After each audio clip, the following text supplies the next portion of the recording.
All right traders, investors and friends, ये जो series हमारी रन हो रही है जिसका नाम है 50x एम्पायर चैलेंज। और ये प्रॉफिट एम्पायर क्यों है? क्योंकि हम इसमें जितने भी फंड को इन्वेस्ट कर रहे हैं वो सब कुछ हम वापस ले लेंगे। मार्केट में एक भी पैसा नहीं होगा, फिर भी हमारा जो कैपिटल है वो ग्रो करेगा। हमने एक चैलेंज लिया है 2.5 लाख से 1.25 CR बनाने का, यानी 2.5 लाख से 1.25 CR बनाने का चैलेंज। और ये कैसे होगा? 50 स्टॉक्स पिकअप कर रहे हैं हम। आज है 6th day, so welcome to the day 6। और क्योंकि हर वीडियो में कुछ डिफरेंट होता है, सारी वीडियोस देखना इसीलिए ज़रूरी है क्योंकि आप हर वीडियो में कुछ ऐसी चीज़ सीखते हो जिसमें आपका एक साइकोलॉजी और व्यू पॉइंट, जिसको हम बोलते हैं मार्केट को देखने का नज़रिया, वो बेटर होता जाता है। तो आज मैं आपको बताऊंगा कि जो लोग न्यूज़ बेस्ड इन्वेस्टिंग करते हैं उन लोगों को कैसे जो चीज़ होने वाली है वो चीज़ें कभी भी न्यूज़ में होती ही नहीं हैं। अगर आप गूगल पे डालोगे best sector to invest in 2026, तो इसमें से एक बहुत इंपॉर्टेंट सेक्टर है जो मिसिंग है।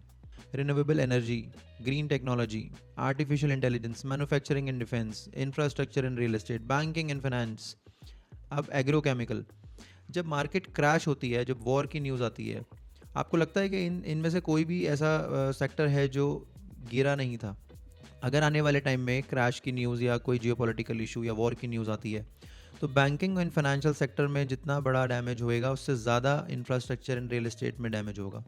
मैन्युफैक्चरिंग एंड डिफेंस भी हैंड इन हैंड चलेगा, जो कि नीचे जाएगा। ऐसा कोई सेक्टर है? अभी आईटी सेक्टर बहुत वीक है। आर्टिफिशियल इंटेलिजेंस में आपको आपको पता होगा, बड़ी बड़ी कंपनीज लाइक माइक्रोसॉफ्ट, एप्पल जैसी कंपनीज भी ले ऑफ्स कर रही हैं। तो रिन्यूएबल एनर्जी मैं फिर भी मान के चलता हूँ एक कुशन देगा मार्केट को आने वाले टाइम में। एग्रोकेमिकल भी अगर स्लो डाउन होता है, क्रूड ऑयल ऊपर जाते हैं, ये सब चीज़ों पे इफेक्ट आएगा। पर एक सेक्टर ऐसा है जो यहाँ पर लिस्टेड नहीं है, जहाँ पर सबसे कम चांसेस हैं उस स्टॉक को नीचे जाने के, और वो सेक्टर के बारे में मैं बात करूँगा। सबसे पहले आप कमेंट बॉक्स में बताइए कि आप क्या वो सेक्टर को अभी गैस कर पा रहे हैं। ऐसा कौन सा सेक्टर है जो यहाँ मिसिंग है? और अब 6 महीने से लेके 1 साल बाद सभी लोग उस सेक्टर की बात करेंगे जब वो बूम करेगा, और वो शॉक प्रूफ है, वो क्रैश प्रूफ है, और उसका मार्केट के साइक्लिक इफ़ेक्ट्स के अंदर आज बुल रन स्टार्ट होने वाला है। सबसे बड़ी बात यह है, मार्केट का बुल रन होता है, पर मार्केट के बुल रन के अलावा हमारे सेक्टर के बुल रन्स भी शुरू होते हैं। मैं आपको हर वीडियो में कोई ना कोई एक स्टॉक के ऊपर एक एजुकेशन एनालिसिस देता हूँ, पर मैं आज सेक्टर को भी हाईलाइट करना चाहूँगा कि वो सेक्टर आपको कभी भी आने वाले टाइम में एक फियर नहीं देगा कि एटलीस्ट यार मैंने इन्वेस्ट किया हुआ है, अगर वॉर हो गया तो क्या होगा इस सेक्टर का। तो इस तरीके का सेक्टर अगर कोई आइडेंटिफाई कर सकता है तो आई वुड रियली लाइक कि आप उसको कमेंट बॉक्स में अभी के अभी पंच करें। क्या लगता है कौन सा सेक्टर है जो होना चाहिए? और बहुत समय से उस सेक्टर को अवॉइड किया गया है, उसके बारे में कोई बात ही नहीं कर रहा है। शायद पिछले 10 सालों से वो अपने बुल रन में आने का इंतज़ार कर रहा था। और कहीं ना कहीं अब मैं आपको पूछूं तो Nifty auto, bank, financial services, IT, media, metal, pharma, realty, और Nifty private banks, health care, construction और केमिकल्स, ये सारे सेक्टर्स अब आप देख पा रहे हो। तो अब चलो मैं रिवील कर देता हूँ, और मैं आपको बताता हूँ कि एक्चुअली वो कौन सा सेक्टर है। That is Nifty media. Nifty media के अंदर आप अगर चेक करोगे तो बहुत कम स्टॉक्स हैं, पर इसमें से बहुत सारे ऐसे स्टॉक्स हैं जो अभी नहीं चलेंगे, उनको और कुछ टाइम लगेगा। बट मैं कुछ ऐसा आइडेंटिफाई करके लेके आया हूँ जिसमें हायर प्रोबेबिलिटी है। मैं फिर हम जोन आइडेंटिफाई करेंगे, उसका एक एनालिसिस करेंगे। मैं जो भी एनालिसिस आपको देता हूँ वो एजुकेशन पर्पस के लिए होता है, और ये मेरी पर्सनल इन्वेस्टमेंट जर्नी है। तो हम एनालिसिस करेंगे स्टॉक का, पर ये सेक्टर के बारे में बात करना बहुत ज़रूरी है। सबसे पहले हम चलते हैं सेक्टर के चार्ट पर, और आप देखेंगे कि निफ्टी मीडिया में कहाँ से 2011 से ये इंतज़ार कर रहा है अपने बुल रन का। ये बहुत स्लोली स्लोली मूव करा, क्योंकि आपको पता होगा कि उस टाइम पे ना नेटफ्लिक्स था, ना ही लोगों के पास में इतना एक्सेस था। अब सब्सक्रिप्शन आ गए हैं। मीडिया में सिर्फ एडवर्टाइजमेंट एक ऑप्शन होता था अर्निंग करने का, पर आज की डेट में सब्सक्रिप्शन मॉडल आ चुका है और इंटरनेट घर घर में पहुंच चुका है। तो 2011 से 12 से लेकर 2018 तक फिर भी मैं बोलूँगा कि डिजिटल इंडिया डेवलप नहीं हुआ था। आफ्टर डिजिटल इंडिया की शुरुआत होने के बाद में बहुत सारे ऐसी कंपनीज थी जिनको इन्वेस्टमेंट्स करने पड़े, और इस सेक्टर की जो केपेक्स थी, यानी इस सेक्टर को आप कहोगे तो इन्वेस्टमेंट जा रही थी, प्रॉफिट नहीं आ रहा था। इस पूरे कंसोलिडेशन जोन के बाद में ये सारी इन्वेस्टमेंट्स जितने भी कंपनीज में होनी थी हो चुकी है। अब ये किसी एक डेकेड के लिए यानी नेक्स्ट बुल रन के लिए स्टार्ट हो चुके हैं। अब नेक्स्ट 10 ईयर्स मीडिया का है। आप खुद सोचिए कि अगर आज कोई न्यूज़ आपको देखनी होती है या कोई भी सोर्स ऑफ इन्फॉर्मेशन आपको लेना होता है, आप कहाँ जाते हो? आप सोशल मीडिया पे जाते हो। सोशल मीडिया भी मीडिया का ही पार्ट है, या यूट्यूब कह सकते हैं आप, एडवर्टीजमेंट एजेंसीज कह सकते हैं। जितने भी न्यूज़ चैनल्स चलते हैं वो सब इसी में आते हैं। OTT प्लेटफॉर्म्स इसी में आते हैं, PVR, आइनॉक्स, ये जितने भी जगह पे आप मूवीज़ देखने जाते हो वो सभी इसी का पार्ट है। तो आप खुद सोचिए, जब आपकी लाइफ का एक इंटीग्रल पार्ट है, डिजिटल इंडिया का पार्ट है, तो ये एक मिसिंग सेक्टर है जिसके बारे में अभी कोई बात नहीं कर रहा। पर इस वीडियो में हम इनिशिएटिव ले रहे हैं इस सेक्टर के बारे में बात करने के लिए, जिसके बारे में कोई अभी बात ही नहीं कर रहा है। तो ये शॉक प्रूफ कुशन दे रहा है आपको, ये क्रैश प्रूफ है। अगर कुछ भी होता है, मीडिया इंडस्ट्री बूम ही करेगी। और आप ज़्यादातर मीडिया में ही जाकर न्यूज़ को चेक करोगे, चाहे घर पे भी बैठे हो तो आपको ज़्यादा से ज़्यादा आप टीवी देखोगे, यूट्यूब देखोगे। तो आप इस सेक्टर को अगर आप पिकअप करते हो तो कहीं ना कहीं आपका जो डर है, फियर है क्रैश का, वो मिटिगेट होता है। तो मार्केट कहीं भी जाए, आप एक कुशन लेके बैठे हो, तो आपकी थोड़ी सी इन्वेस्टमेंट इस सेक्टर के अंदर भी होनी चाहिए कि ये जो जोन है, आपने समझा कि 2011 से लेके 18 तक ये उसके बाद में कभी चला ही नहीं। तो 18 से आज 26 हो गया, ऑलमोस्ट 8 सालों से ये कंसोलिडेट कर रहा है।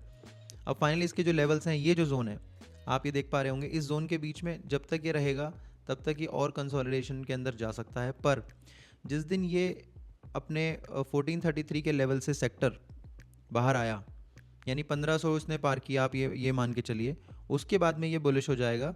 अगर ये नीचे आया तो कुछ टाइम ये हॉल्ट करेगा और कंसोलिडेट करेगा, और जितना ये कंसोलिडेट करेगा उतना अच्छा है, क्योंकि जितना बेस स्ट्रांग होगा प्राइस एक्शन के अकॉर्डिंगली, उतनी ही पावर से ये ऊपर जा सकता है। तो मैं अगर सेक्टर की बात करूं तो इस सेक्टर में अभी ऑलमोस्ट 3 टाइम्स होने का पावर है।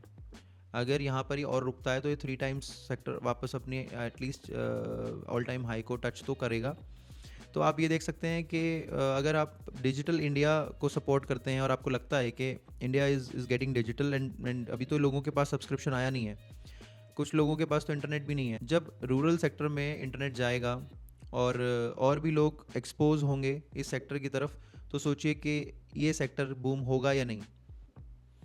देखिए, मैं आपको एक डेटा दिखाता हूँ। अगर आपको मीडिया सेक्टर के को समझना है तो आपको समझना पड़ेगा कि इंटरनेट से डायरेक्टली कनेक्टेड है, क्योंकि आज की डेट में कोई भी टीवी नहीं देख रहा है, सब इंटरनेट के थ्रू, या तो यूट्यूब या तो इंस्टाग्राम, सोशल मीडिया एप्लीकेशंस के ज़रिए से वो इन्फॉर्मेशन ले रहे हैं। इवन जितने भी लोग अभी न्यूज़ चैनल्स भी देखते हैं वो यूट्यूब पे लाइव न्यूज़ चैनल्स देखते हैं। तो टीवी का यूजेज हो रहा है तो सब्सक्रिप्शन मॉडल पे चला गया है वो। कोई केबल कनेक्शन पे बहुत रेयरली लोग अब बचे हुए हैं। वो कोशिश करते हैं कि अब सब्सक्रिप्शन लिया जाए और OTT प्लेटफॉर्म्स को जो वो चाहें, जिस तरीके का कंटेंट वो कंज्यूम करना चाहें, उसका सब्सक्रिप्शन डायरेक्टली ले लें। तो आप अगर 100, 200, 300 रुपये भी महीने का या 3 महीने का अगर आप किसी OTT प्लेटफॉर्म पे दे रहे हो, तो वो कहाँ जा रहा है? वो मीडिया सेक्टर में ही जा रहा है। तो पहले ये रेवेन्यू सोर्स नहीं था, अब ये रेवेन्यू सोर्स ऐड हो चुका है, जो कि टीवी और मोबाइल इंटरनेट के अलावा एक और सोर्स है। आज की डेट में अगर आप इसकी फ्यूचर ग्रोथ देखोगे तो 5G का एक्सपेंशन हो रहा है। 5G subscribers 1 billion add up हो रहे हैं 2031 तक। डिजिटल इकोनॉमी गोल, अब देखिए, कुछ गवर्नमेंट के भी स्कीम्स होती हैं जो सपोर्ट करती हैं इन सारे विजन्स को। सो गवर्नमेंट का जो एम है 1.2 billion plus internet user by 2026 itself है, यानी इसी साल। इनका जो गवर्नेंस के अंदर फाइनेंशियल सर्विसेज की जो स्कीम्स हैं, मीडिया तो एक सिर्फ पार्ट है, इनका जो मेन टारगेट है इंटरनेट देने का वो है ताकि फाइनेंशियल सर्विसेज बूम हो, सबके पास में ट्रांजैक्शनल एक्सेस आए, फाइनेंशियल सर्विसेज पहुँचें, बैंकिंग की ट्रांजैक्शंस की वजह से किसी को बैंक ना जाना पड़े और सारे काम घर बैठे हो जाएं। इसको ज़्यादा से ज़्यादा डिजिटलाइज़ किया जाएगा। इसलिए भी डिजिटल इकोनॉमी गोल गवर्नमेंट ने रखा है, जिसका पार्ट मीडिया भी है। मीडिया को डायरेक्टली सपोर्ट मिलेगा। अभी भी 38% जो पॉपुलेशन है वो इंटरनेट पर एक्टिव नहीं है। तो अभी 38% और ग्रोथ का चांस तो डायरेक्टली दिख रहा है कि जिन लोगों के पास इंटरनेट नहीं है उनके पास भी इंटरनेट आने वाला है। आप ये देखो कि अगर पर यूज़र 50 GB जाएगा तो आपकी कंजम्पशन लेवल क्या होगा, यानी पूरी लाइफ, यानी पूरा दिन, पूरा महीना आप क्या कंज्यूम कर रहे हो? आप इन्फॉर्मेशन मीडिया के थ्रू ही कंज्यूम कर रहे हो। इसका जो मैट्रिक है वो सीधे सीधे आप देख सकते हो। 57% ऑफ द रूरल पॉपुलेशन है। 5G एक्टिव डिवाइसेस कितनी हैं? एवरेज मोबाइल डेटा यूजेज कितना है, मोबाइल इंटरनेट सब्सक्राइबर क्या है और टोटल इंटरनेट यूजर्स क्या है। यही 2030 तक क्या होगा आप एक्सपेक्ट कर सकते हो। तो ओवरऑल हमने सेक्टर के बारे में बात करी है। अब हम सीधा चलते हैं इसके चार्ट के ऊपर वापस। चार्ट इस रेंज में फंसा हुआ है, जब इस रेंज से निकलेगा तो इसका बुल रन स्टार्ट होगा। अगर हम एक क्वेश्चन ऐड करें और एक शॉक प्रूफ सेक्टर को आइडेंटिफाई करें तो वो होगा निफ्टी मीडिया। आइए दोस्तों, एक स्टॉक जो जैसे कि हम अपने हर दिन एक स्टॉक पिकअप करते हैं और हम उसका एनालिसिस करते हैं, तो मैंने पिकअप किया है नेटवर्क 18 मीडिया को। यहाँ पर इस स्टॉक को कंसोलिडेट करते हुए बहुत ज़माना हो चुका है। इस स्टॉक ने एक सेक्टर को ही रिस्पेक्ट किया है क्योंकि सेक्टर भी कंसोलिडेट कर रहा था, उसी तरीके से ये भी स्टॉक कंसोलिडेट कर रहा था। जैसे कि हम जानते हैं, हम एक शॉर्ट स्मॉल इन्वेस्टमेंट कर रहे हैं किसी भी स्टॉक के अंदर और हम चाहते हैं कि हम उसको अर्ली आइडेंटिफाई कर लें। तो ब्रेकआउट पे तो एवरीबडी विल कम एंड से कि ये सिग्निफिकेंट चेंजेस आ रहे हैं, सब इसका फंडामेंटल या टेक्निकल लेके उस टाइम पे आ जाएंगे। पर हम अगर अर्ली आइडेंटिफाई करें तो अगर मैं इसके जोन आइडेंटिफाई करूँ which is called the PRZ, potential reversal zone, क्योंकि हम किसी भी स्टॉक में शॉर्ट टर्म ट्रेडिंग या स्पेकुलेशन नहीं कर रहे हैं, हम किसी भी तरीके की कोई बाइंग सेलिंग रिकमेंडेशन नहीं दे रहे हैं। पर अगर इस पर्टिकुलर रिवर्सल जोन को आप देखोगे तो रिस्क एंड रिवॉर्ड के अकॉर्डिंगली इसका जो लेवल बनता है दैट इज़ 103%, 103 एंड 104% का रिस्क एंड रिवॉर्ड रेशो बनता है। क्योंकि इसकी डाउनसाइड मुझे लगता है कि काफ़ी कम बची हुई है, ये अपने रिवर्सल जोन पे ही है। पर अगर इसकी अपसाइड में देखूं, अगर बहुत कम अपसाइड भी देखूं तो लगभग 103 या 104% की अपसाइड आ रही है। किसी भी स्टॉक का एनालिसिस करते हैं तो वो अपने मंथली टाइम फ्रेम पे उसका स्ट्रक्चर चेक करते हैं, थोड़ा सा बुलिश नज़र आता है। और अगर मैं इसके डेली टाइम फ्रेम पे जाकर चेक करूं तो अभी इसने अपना कोई लो ब्रेक नहीं किया है। जैसे कि आप ये देखिए कि इसका लास्ट लो अगर मैप करा जाए तो ये है, आप इसे भी अपने इसका लास्ट लो समझ सकते हैं। अगर इसने इसके ऊपर कहीं पर भी ये निकलता है या इस लेवल के ऊपर ये निकलता है तो रिवर्सल कंफर्म माना जाएगा। पर अभी मुझे लगता है क्योंकि इन्वेस्टमेंट बहुत शॉर्ट है, स्मॉल है, तो इस सेक्टर को देखते हुए, इस सेक्टर के बुल रन को देखते हुए मुझे ये थोड़ा सा बेटर जोन में फील होता है। So friends, this is our day 6।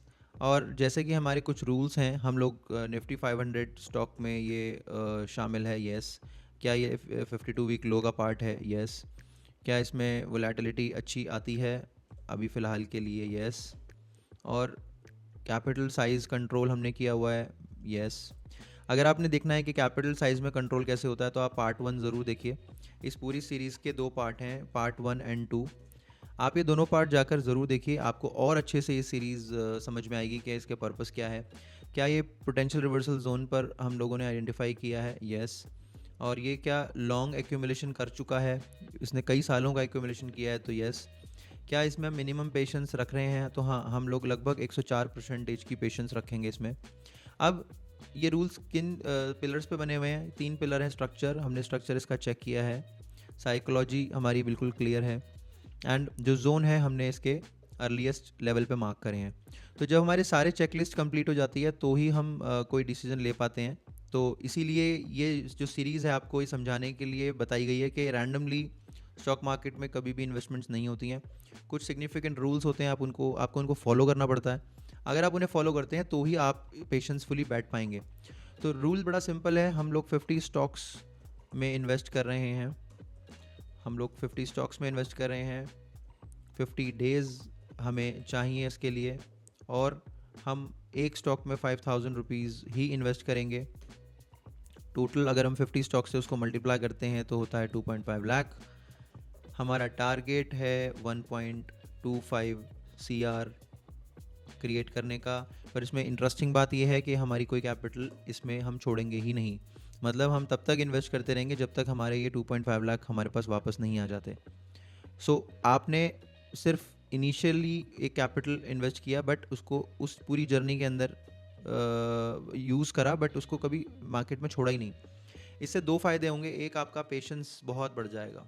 मैंने आपको लास्ट वीडियो में भी बताया था, ह्यूमन साइकोलॉजी कहती है कि इंसान में पेशेंस नहीं होता। वो कुछ रीज़न है क्यों नहीं होता, क्योंकि उसका पैसा उसमें लगा होता है, उसका फ़ंड उसमें लगा होता है। जब आपका फ़ंड ही नहीं लगेगा तो आपके अंदर पेशेंस अपने आप डेवलप हो जाएगा। हम और बातें करेंगे इसके बारे में। आपके कुछ डाउट्स हो तो प्लीज़ मुझे कमेंट बॉक्स में बताइए। बट आपको मैं ये बताना चाहूँगा कि अपनी साइकोलॉजी को, यानी ट्रेडिंग साइकोलॉजी को करेक्ट करने के लिए इस सीरीज़ से जुड़े रहिए। सब्सक्राइब कर लीजिए ताकि नेक्स्ट वीडियो डे 7 पे हम मिल पाएँ और भी अच्छे तरीके से बहुत अच्छे अच्छे कॉन्सेप्ट समझ पाएँ। अगर मज़ा आ रहा हो तो सब्सक्राइब करिए, और मुझे फीडबैक देने के लिए आप प्लीज़ कमेंट ज़रूर करिएगा। एंड मिलते हैं नेक्स्ट वीडियो में। Thank you.